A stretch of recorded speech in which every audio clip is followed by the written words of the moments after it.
Thanks for downloading ArableAware from Adama Agricultural Solutions UK. After a bit of a forced break due to COVID-19, we are delighted to be back for a one-off special episode ahead of what we hope will be a new podcast season starting in 2021. My name is Russell Goldsmith, and in a change of format from previous shows, we're actually recording this episode online with two special guests from our R&D centre in Israel to discuss multi-site inhibitors and in particular Folpet.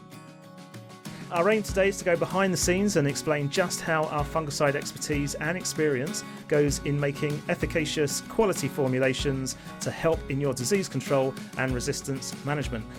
So firstly, I'm thrilled to welcome Yoav Avidor, VP Innovation Development, Research and Regulatory Affairs, and Gilad Silbert, Herbicide Formulations Sector Head. Plus, it's also a welcome back to the podcast to our regular fungicide specialist here in the UK, Andy Bailey. Now, as we always like to do on ArableAware, later on in the show we'll also hear from a couple of growers here in the UK and Ireland, and we'll catch up on how their harvest has been, but also get an understanding of their plans on using a multi-site product. But first of all, let's get to know our two guests from Israel. So, Yoav, do you want to start by just explaining your role within the company? Yes, hi. My role is, as you said, the VP of, as we call it, IDR. That stands for innovation. That means our innovative product development.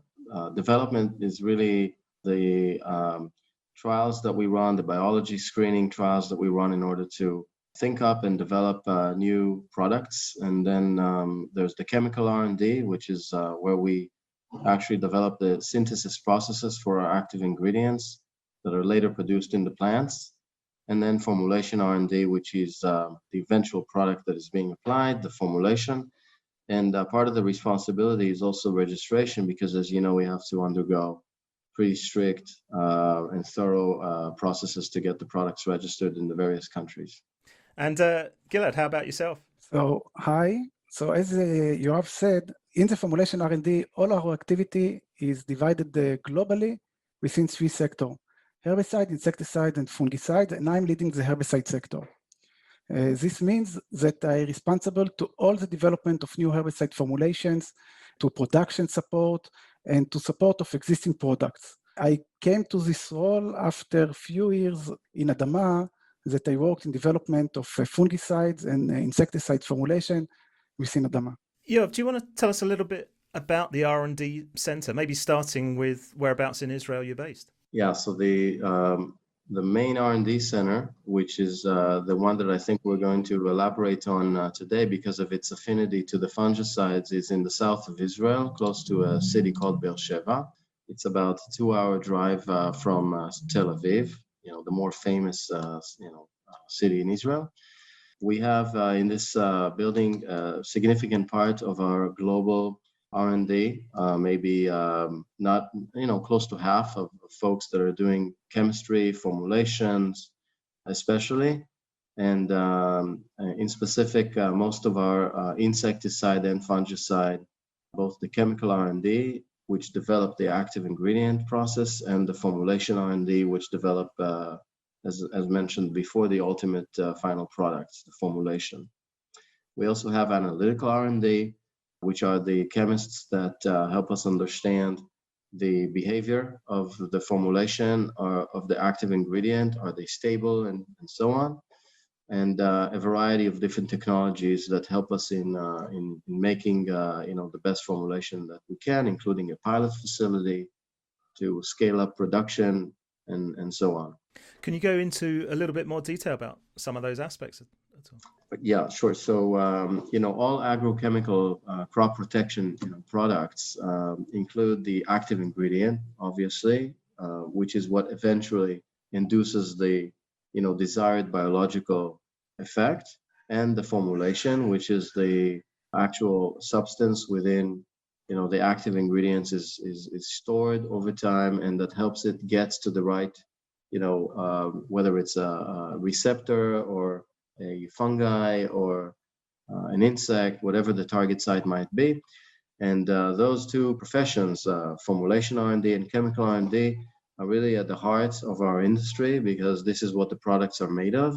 And most of our researchers in these two areas of R&D are from a chemistry background, where Chemical R&D are organic chemists that know how to, marry between different atoms and molecules to create the active ingredient, and to also develop a production scalable process to be able to do that in large volume and in cost-effective fashion.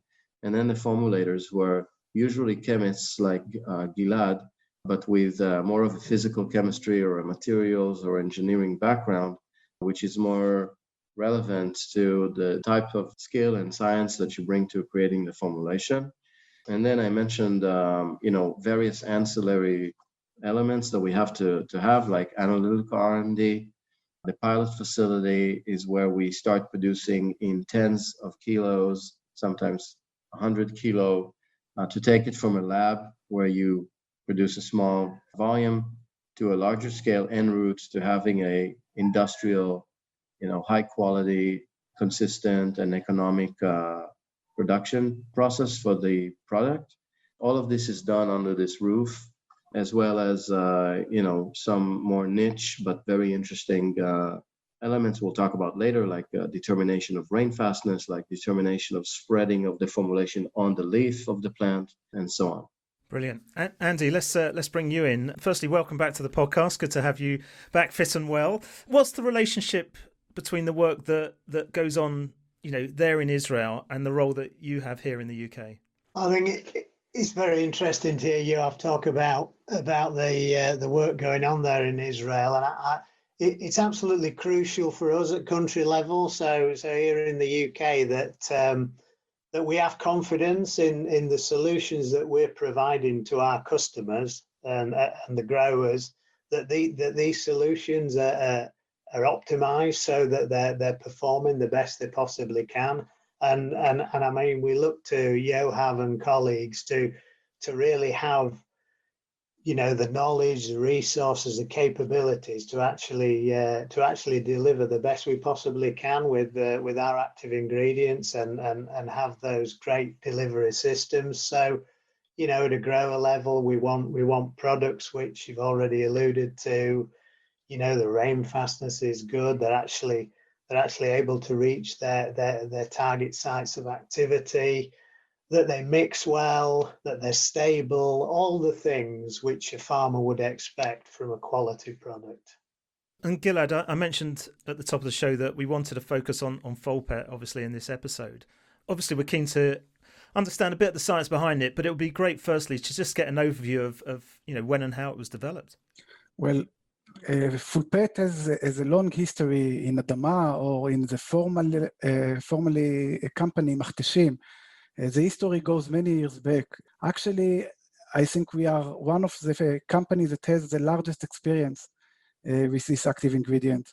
The synthesis and the first formulation of Folpet, which I think was WP, wettable powder, was developed more than 40 years ago in Machteshim. Back then, we had only the solo formulation, the WP, but during the 80s of the last century, we developed also a C formulation, a WG formulation, and today we have 5 different solo formulations for Folpet, and many, I think around 16 different mixtures that includes Folpet inside of them. And it is registered in above 80 countries around the world. And any special features of the formulation at all? Yeah, so actually Folpet, because of the long time of development of the experience that we have with this formulation, we never really stopped developing it, and we all the time improve it according to the demands in the field and according to our experience with this formulation for a long time. So we invested a lot in improving the rain fastness of this formulation, the long-term storage of this formulation, and the easy use of this formulation, how easy it is mixed in farmer tanks, and so on. Yeah, I was going to ask actually, in terms of some of the main challenges that you've had to overcome when developing the formulation. Can you go into a little bit more sort of detail there at all?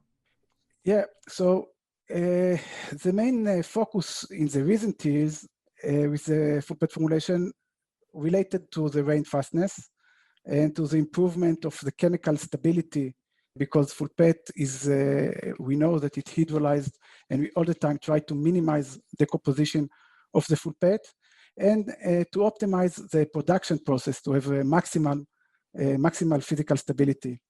So in order to improve the rain fastness, we control it with different approaches.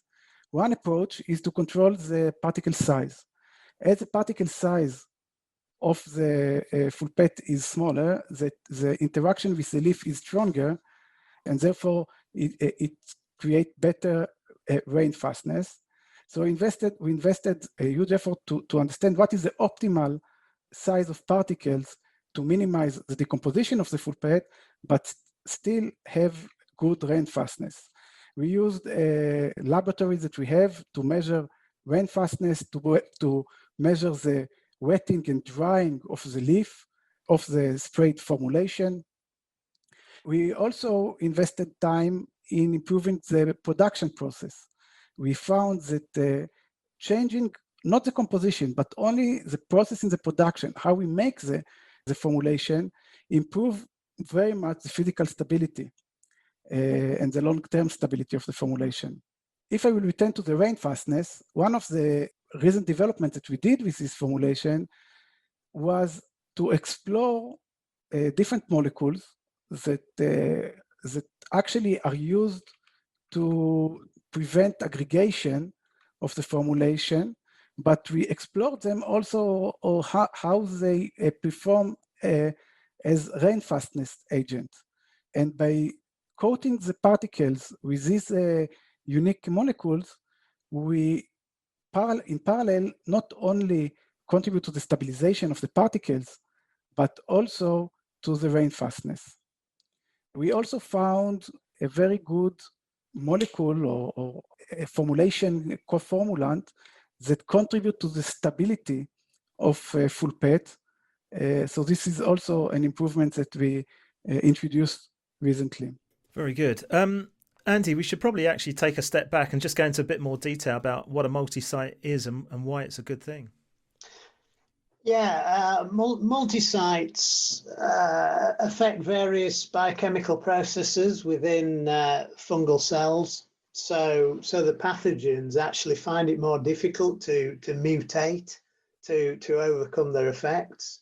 And they're actually classified as having a low risk of resistance from the fungal pathogens. So they're clearly very useful in resistance management in programs. You can contrast this to what we call single site actives, things such as azoles, SDHIs, and strobilurins, which are quite specific in their modes of action, and they target specific sites in specific biochemical processes, and therefore they're a little bit more prone to the pathogens being able to mutate and overcome their effects, and they're actually categorized as having medium to high risk for resistance depending on the chemistry involved. So yeah, multi-sites are critically important in disease management programs. And so how does FOLPET work exactly in the cell? Well, FOLPET's actually is actually a reactant, and it basically interferes with a lot of enzymatic processes within fungal cells. It also interferes with electron transport in respiration, so it can actually interfere with energy production within a fungal pathogen. But at the same time, it's interfering with nuclear protein synthesis. So it's actually interfering with that cell's ability to actually divide. And it also generally interferes with enzymatic processes, general ones within the cell. So because it's interfering with different processes at the same time, that's difficult, as I say, for the actual pathogen to mutate to overcome its effects. So yeah, it's a very, very useful thing to protect single site chemistry, actually, because as I mentioned before, the single site chemistry, which is more at risk to resistance, this single site chemistry, highly effective, higher resistance risk. So what we can do is actually use FOLPET as a multi-site in a mixture strategy to actually add efficacy and also protect the single site chemistry from resistance. And we can actually, it's been proven that Folpet can actually extend the effective life of single site partner chemistry when used as a mixing partner. Well, we'll come back to Gilad and Yoav shortly to hear more about the work behind developing Folpet. But this is probably a good opportunity just to break from our conversation and hear from a couple of our growers here in the UK and Ireland, as I mentioned at the top of the show. So regular listeners to ArableAware will know that we like to find out how things are around the country. This time, given the topic of the episode, we also wanted to get a feel for whether they plan to use a multi-site product as part of their resistance strategy. So first up is Richard Cobbold. He is farm manager at Bartlow Estate in Cambridge. And I spoke to Richard last week and started by asking him how his harvest had been. Harvest here at Bartlow this year was a very mixed bag. Certainly from a wheat perspective, we probably ran from our highest yielding fields were drilled early and were doing over 11.5 tonne down to our worst fields doing 6 tonne. We've never had quite a range of yields like that. Proteins on the milling wheats were generally a bit lower, where we'll probably average 12.5-ish instead of well up over 13. Spring barleys were poor. Dry spring, drilled them quite well. Dry spring after sugar beet. So spring barley's really disaster, and nitrogen's all over 2. So in theory, all the effort was made to grow feed barley. Oilseed rape, very wide yield range again, ranging from sort of 3.2 tonnes a hectare down to 1.5. So fairly typical. We're satisfied, bearing in mind the year, but from a 5-year average perspective, we're sort of pretty much below everything on that front. Fungicide disease control was generally pretty good this year. The main driver behind it was yellow rust. In Crusoe, we had brown rust come in. The Septoria generally wasn't too much of a problem. And in actual fact, with the beauty of hindsight, I probably could have reined things back a little bit. So generally, it wasn't too bad. And then with light of what we just spoke about of our harvest results, I'm quite pleased that we did have a fairly easy fungicide season, really. So yeah, nothing too bad, bit of rust, that was it really. I think within the cereal fungicide program, resistant management has always been important. I think in the past, in maybe my father's generation, rates were cut to the extent where it was very easy for the resistance to come in. I think I tend to want to keep rates up. And I think this is exacerbated now by the loss of some of our best technologies, like your chlorothalonils for keeping crops clean. Is an absolute step forward. We have to be careful, because if we get resistance to the few things that we have got left to use, then we really are in trouble. Yeah, going forward into the spring this year in the coming crops, we've always used the multi-site, which has been chlorothalonil. I think the loss of that now leaves Folpet as almost an essential part of a fungicide plan. We do need some multi-site activity in there. Folpet probably gives you the best opportunity for that now. I think if we wish to use multi-sites, which I see as essential, Folpet will certainly be a part of our resistance strategy and our overall fungicide strategy going forward. My name is James O'Reilly from Ballyraggett in County Kilkenny in Southern Ireland. We're a tillage family farm. I farm with my parents. We grow combinable crops, around 1,500 hectares of barley, wheat, oats and oilseed rape. The harvest just gone. Some of the crops on lighter land were affected by drought, but overall we were pleasantly surprised or pleased. Wheat yields came in at about 4.2 tonnes per acre, or a little over 10 tonnes per hectare, but it's all first wheats we grow on the farm. Barley yields were a little bit back because we had headlands missing due to the poor drilling conditions the previous autumn, which I don't think any of us will forget. Yeah, but overall, it was, I suppose, on target or thereabouts. I can't complain. Disease-resistant management and integrated pest management go hand in hand on my farm. I suppose we all learnt a big lesson back in 2002 when there was new chemistry launched. And that same year, it all blew up in our faces because we got resistant Septoria in, because we were relying on single modes of action to try control Septoria. Septoria being one of the principal diseases in winter wheat growing down where I'm from, because it's a wet weather disease and we tend to get plenty of weather conducive to Septoria. And that year we used this particular chemistry. I won't mention its name, and it was a strobilurin, in conjunction with the triazole. And we applied it T1 and T2. But what we'd actually done is we selected for more septoria, more resistant septoria. And by the time T3 came along, our flag leaves were on fire. So we learned that lesson 18 years ago.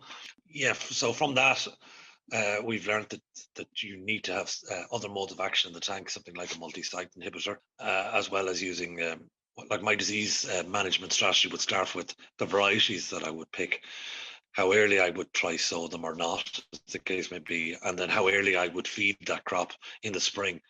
And then, yeah, your choice of products can't be a single mode of action, or you will end up, history will repeat itself. Look, up to date, chlorothalonil, or the trade name Bravo, was a product that we all would have used, or I would have used anyway, as part of disease resistant strategy in my fungicide program. Chlorothalonil is now gone, but I have done some work in the past with Folpet, and as a multi-site inhibitor, it's essential because it's the only one out there that I'm aware of that's workable in a fungicide program. I've used it on its own without any other product, and being a multi-site inhibitor, it's probably the only product you could actually use on its own. I'm not suggesting you would use it on its own, but to complement existing azoles and strobilurins out there, it's a must. Gilad, I want to come back to our discussion around the development of Folpet. Can you talk us through the work that goes into keeping the Folpet quality the best it can be? Yeah, sure. I think here we have 4 factors involved. The first is a factor that we already discussed, is the development. Here we keep developing a very good composition that give answer to all the product needs.